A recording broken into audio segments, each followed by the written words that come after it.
Hi there, I'm James Roberts. I'm a circus performer and I'm based in Cardiff, but I work all over the world.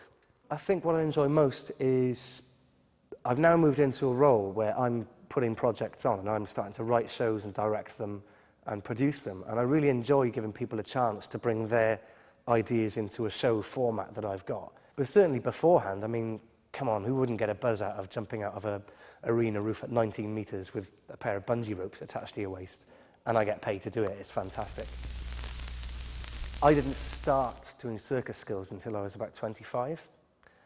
Before then, I'd done some acting as a kid, and I was a breakdancer when I was 13. So I was always interested in doing tricks and probably showing off, but I certainly hadn't considered circus as a career choice. At lunchtimes in school, we used to sneak into the drama hall and practice our moves and learn how to windmill and that kind of thing.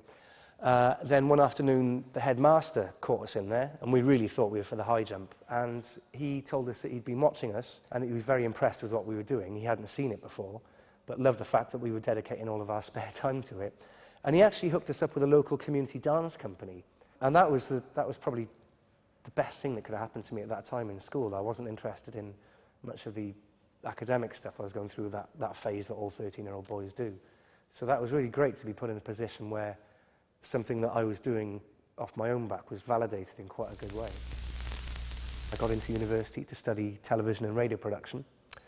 Then towards the end of that, I actually left my course and I found that I wasn't very inspired by it. And it's around about that time that I discovered and started working with a pyrotechnic company. And I ended up working with those guys just as a crew member and absolutely fell in love with it. So I left my degree course without very long to go towards the end of it, and went into performance, and that's when I rediscovered Circus, and then went on to audition for Circus School. The audition for the Millennium Dome show was for people to go onto a 2-year training course to eventually perform for a year at the Millennium Dome, and it just sounded fantastic. And the fact that we'd be paid to train for 2 years just sounded too good to be true. So I applied to be auditioned, and I've been told since that I applied along with 3,500 other people and somehow got through the audition process to get one of 40 places. So once we'd been told, I had to get back on a train to Manchester, and I remember sitting on the train on my own and realising that my life had completely changed. And also with that comes the idea that I had to accept the responsibility to make the most of that opportunity as well.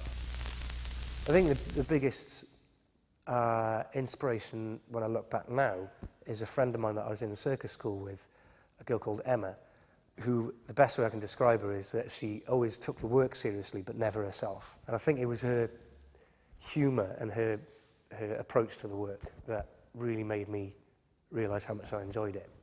Emma sadly was killed in an accident in September this year, and that was as part of a performance. Well, they were actually rehearsing. And one thing that really astounded me about that was at her funeral, there was hundreds and hundreds of people from all over the UK. Some people travelled from France and Germany. Some people were on tour in America and came over for Emma's funeral. And there was this huge gathering of people, just this big circus community that were all there to kind of be there for Emma and be there for her boyfriend, Joe, who she performed with for 12 years, I think. At the moment, my spare time when I'm not doing paid work is being taken up completely with my mission to set up my own company and to start to write, direct and produce my own shows. But it's paying off. I put on my first show that I wrote, directed and produced. I put that on in September. That went down really well. So I feel quite a responsibility to try and take that further.